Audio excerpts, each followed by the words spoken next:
الله بن عمر رضي الله عنه قال قال رسول الله صلى الله عليه وسلم إن من الشجر شجرة لا يسقط ورقها وإنها مثل المسلم أو كمثل المسلم حدثوني ما هي فوقع الناس في شجر البوادي قال ابن عمر فوقع في نفسي أنها النخلة فاستحييت قالوا حدثنا يا رسول الله صلى الله عليه وسلم قال ألا هي النخلة رواه البخاري۔ حضرات، آپ نے بہت ہی جامع بہترین خطاب سماعت فرمایا ہے۔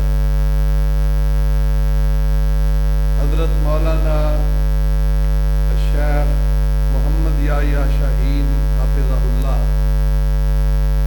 اللہ ان کی زندگی، عمر، عمل، ایمان میں برکتیں فرمائے۔ انہیں اپنے اساتذہ کے لیے، اپنے والدین کے لیے، عزیز و اقارب کے لیے صدقہ جاریہ بنائے۔ آج کی یہ مجلس انتہائی اہم اور برکتوں والی ہے۔ اس حیثیت سے اس مجلس کا تعلق حدیث رسول صلی اللہ علیہ وسلم کے ساتھ۔ وہ کتنے عظیم لوگ تھے جن لوگوں نے براہ راست رسول اکرم صلی اللہ علیہ وسلم سے احادیث کو سنا۔ کتنے عظیم لوگ تھے کہ جب رسول اکرم صلی اللہ علیہ وسلم اپنی زبان عطر سے اللہ رب العالمین کے نازل کردہ قرآن کو پڑھتے، اس کی تشریح حدیث رسول کو سنایا کرتے، تو کیسی مجلس ہوتی ہے۔ وہ کتنے عظیم لوگ تھے کہ جنہوں نے رسول اللہ صلی اللہ علیہ وسلم کی مبارک زبان سے اپنے کانوں کے ساتھ آپ کے فرامین کو سنا۔ اللہ رب العالمین نے ان کو ویسے نہیں کہہ دیا رضی اللہ عنہم ورضوا عنہ۔ یہ برکات تھی اللہ کے کلام کی اور رسول اللہ صلی اللہ علیہ وسلم کے فرامین کی کہ ان کے سینے میں محفوظ تھے۔ اور اللہ کا یہ وعدہ ہے کہ جو اللہ کے دین کے ساتھ اپنے تعلق کو قائم کرتا ہے، اللہ اسے بھی بلند و بالا کرتے ہیں۔ صحیح بخاری کی روایت ہے، حضرت عمر فاروق رضی اللہ عنہ بیان کرتے ہیں، کیا فرمایا کہ رسالت مآب علیہ السلام نے یہ اعلان فرمایا تھا، ان اللہ یرفع بہذا الکتاب اقواما ویضع بہ آخرین، کہ اگر کائنات میں کسی کو عزت مل سکتی ہے قرآن کی وجہ سے ملے گی۔ اور کتنی قومیں ہیں جنہوں نے قرآن کو چھوڑا، اللہ نے ان کو ذلیل و رسوا کر کے رکھ دیا تھا۔ اس لیے آج کی مجلس یہ خالص دین اسلام کے ان عظیم اور بہترین جن کی دنیا میں کوئی مثال نہیں ہے، وہ دو مصدر ہیں، کتاب اللہ اور سنت رسول اللہ صلی اللہ علیہ وسلم، ان کا تذکرہ، اور پھر ساری احادیث کی جو ایک روح ہے صحیح بخاری۔ اللہ کے فضل و کرم سے اس جامعہ کے اندر طالبات نے اس کو مکمل کیا ہے۔ میں دل کی گہرائیوں سے اپنے بھائی حضرت حافظ سرفراز احمد نجمی حافظہ اللہ، ان کے لیے اور اپنی اس بہن کے لیے دعا کرتا ہوں جنہوں نے اس نظام کو سنبھالا ہوا ہے کہ اللہ ان کی محنتوں کو قبول و منظور فرمائے۔ حافظ صاحب آج ایک ایسا تذکرہ آ گیا، ہمارا 4 آدمیوں کا 4 ساتھیوں کا گروپ تھا، 4 میں بندہ ناچیز حضرت حافظ سرفراز نجمی صاحب، مولانا عثمان شاکر صاحب جن کا خطاب آپ سنیں گے، اور چوتھے ہمارے ساتھی تھے حضرت حافظ محمد اشفاق جوہر صاحب جو آج نہیں ہیں، رحمت اللہ تعالی، اللہ ان کی قبر کو اپنی رحمتوں سے منور فرمائے۔ ہمارے ساتھ ہم ایسے چاروں ساتھی ایسے رہا کرتے تھے،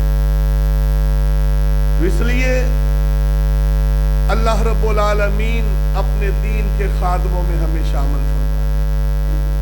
اہلاً سہلاً مرحبا، حضرت شاکر صاحب حافظہ اللہ تشریف لائے، یہ ان کی محبت ہے، مودت ہے، تشریف لے آئے، اور اللہ سے یہ دعا کیا کرو دنیا کی زندگی تو ختم ہو جائے گی، جیسے ہی ہم یہاں بیٹھے اللہ ہمیں کعبۃ اللہ میں بھی ایسے جمع کر، اللہ قیامت کے روز سایہ نہیں ہوگا، اللہ جیسے ہم سارے اکٹھے ہیں اپنے عرش کے نیچے بھی ہمیں جمع کر، اور رسول اکرم صلی اللہ علیہ وسلم کے حوض پہ بھی ہمیں ایسے ہی اکٹھے رکھنا، اور ہم سب کو جنت میں بھی اکٹھے کرنا۔ دین کے ساتھ اپنی وابستگی قائم کرو، اپنے بچوں کو پڑھاؤ، یقین جانیں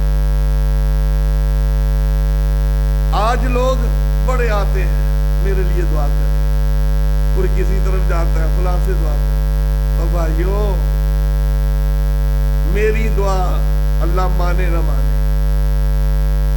بڑے سے بڑے عالم دین کی دعا رد ہو جائے، لیکن وہ ذات مقدسہ مطہرہ قد نرا تقلب وجہک، جس کا تذکرہ قرآن نے کیا ہے، ورفعنا لک ذکرک وَلَسَوْفَ يُرْضِيكَ رَبُّكَ، وہ ذات مقدسہ کیا دعا فرمائی ہے، نظر اللہ عمران سمع منی مقالتی، کہ میرے اللہ اس بندے کو تر و تازہ رکھنا، خوش رکھنا، اس کے چہرے پہ کبھی کسی قسم کی پریشانی کا عالم نہ آئے۔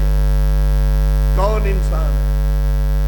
فرمایا سمع منی مقالتی، جس نے میری بات کو سنا، پھر اپنے سینے میں محفوظ کیا اور زندگی بھر اس کی حفاظت کی، آگے وَأَدَّاهَا، اس کو لوگوں تک پہنچا دیا۔ میرے آقا نے ان کے لیے دعا کی ہے، تو آپ کیوں نہیں ان میں شامل ہوتے؟ اپنی اولادوں کو کیوں نہیں شامل کرتے؟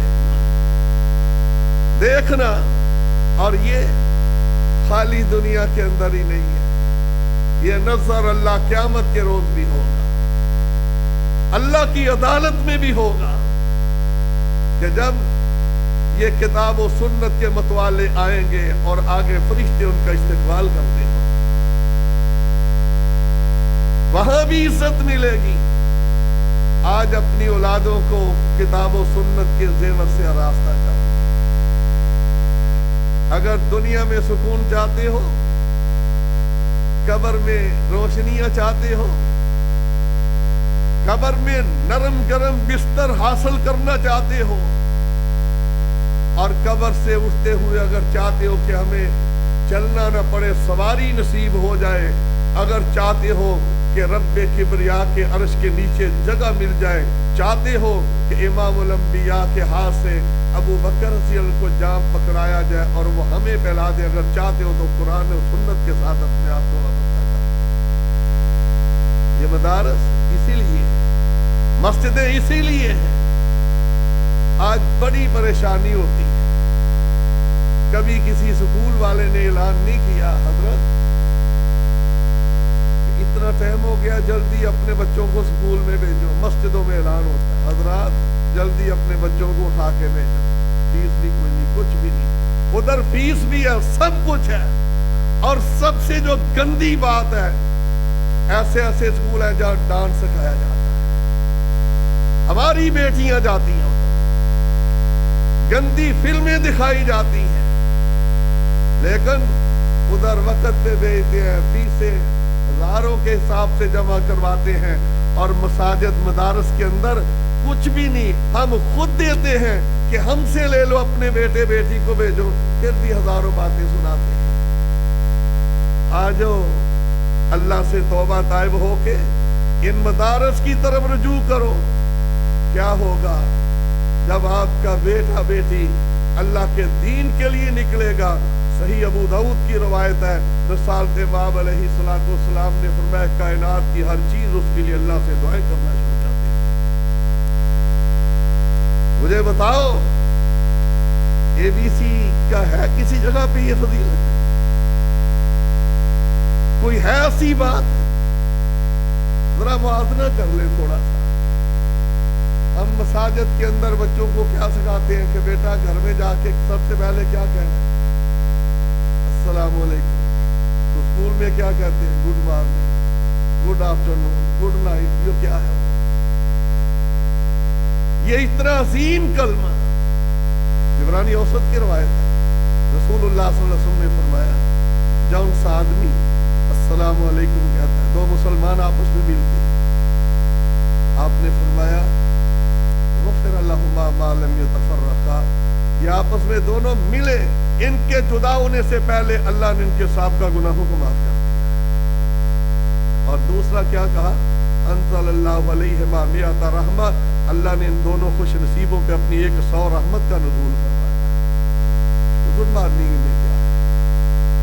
گڈ ایوننگ، گڈ نائٹ، یہ کیا ہمارے گلے میں اسکولوں سے یہ پڑھ گئے؟ تھوڑا سا ہمارے ذمہ اکثر پروب احترام اپنی گفتگو میں انگلش کو لاتے ہیں اپنی علمیت ظاہر کرنے کے لیے۔ علمیت کوئی نہیں ہے، قرآن کے الفاظ لاؤ، حدیث کے الفاظ لاؤ۔ دیکھا جو میں نے روایت پڑھی حضرت عبداللہ بن عمر رضی اللہ تعالیٰ عنہ کیا فرماتے ہیں؟ رسول اللہ صلی اللہ علیہ وسلم نے کیسی تعلیم دی؟ تقریباً جو میں نے روایت پڑھی ہے یہ صحیح بخاری کے اندر 19 جگہ پہ آئی ہے، 19 جگہ پہ، اور امام بخاری رحمہ اللہ نے اس ایک حدیث سے 19 مسئلے بیان کیے۔ کیا فرمایا؟ کہا درختوں میں سے ایک درخت ہے جس کی مثال مسلمان جیسی ہے، اس کا پتا نہیں گرتا، بتاؤ وہ کون سا درخت ہے؟ حضرت عبداللہ بن عمر رضی اللہ عنہ فرماتے ہیں میرے دل میں خیال آیا کہ یہ کھجور کا درخت ہو سکتا ہے، لیکن وہاں بڑے بیٹھے ہوئے تھے ابو بکر عمر رضی اللہ عنہ، تو میں خاموش رہا کہ بڑوں کا احترام کرنا چاہیے۔ اب دیکھو قرآن و سنت ہمیں کیا سکھاتی ہے، بڑوں کا احترام سکھاتی ہے۔ کیا میں خاموش رہا؟ کسی نے جواب نہ دیا، سارے کہنے لگے حدثنا یا رسول اللہ کے رسول اسلام آپ ہی بتا دیں، تو آپ نے فرمایا الہی النخلہ، وہ کھجور کا درخت۔ حضرت عبداللہ بن عمر رضی اللہ عنہ اپنے والد محترم سے عرض کرتے ہیں ابا جان مجھے یہ پتا تھا لیکن میں شرماتے ہوئے بیان نہیں کر سکا۔ آپ نے فرمایا اگر تم کہہ دیتے میرے لیے بہت بڑا اعزاز ہوتا۔ آج ہمارے سروں پہ جو اعزاز ہے سب سے بڑا وہ کتاب و سنت کا لا کے رکھو۔ دیکھنے تاریخ کو، جب تک شریعت کے دائرے میں ہم رہے، ہماری اولادیں اس مسئلے میں رہیں، ادب و احترام ہوتا تھا، بڑے کا احترام، چھوٹے سے شفقت، سارا کچھ تھا۔ لیکن جب سے یہ تاج ہمارے سر سے ادھر ہو گیا ہے، بچے بھی گئے، سورے گئے، وہ ڈیڈی کا لفظ آ گیا، ماما کا لفظ آ گیا، یہ انکل، یہ سارا کچھ پتہ نہیں کیا کچھ آ گئے، پتہ ہی نہیں چلتا کہ یہ رشتہ کیا ہے۔ اس لیے آ جاؤ اسلام کی طرف اگر چاہتے ہو دنیا میں عزت ہو، اور دیکھ لو کہ اللہ رب العالمین نے دین میں کتنی عزت رکھی۔ علماء کرام اللہ ان کی زندگیوں میں برکت فرمائے، کیسے لوگ ان کے ساتھ اچھا سلوک کرتے ہیں، کیسے احترام کرتے ہیں، یہ اللہ اور اس کے رسول کی حدیث فرامین، اللہ کے فرامین ان کو سینے میں محفوظ کرنے کی برکات۔ تو میں اپنے بھائی حافظ صاحب کو بہت مبارک پیش کرتا ہوں، اللہ اس ادارے کو اور برکتیں عطا فرمائے، اور اہل محلہ کے لیے بھی، علاقے کے لیے بھی دعا ہے کہ وہ اپنے بچوں کو ادھر بھیجا کریں، اپنی بیٹیوں کو ادھر بھیجا کریں۔ اللہ رب العالمین ہمیں کتاب و سنت کے ساتھ رہنے کی، وابستہ ہونے کی توفیق عطا فرمائے، اور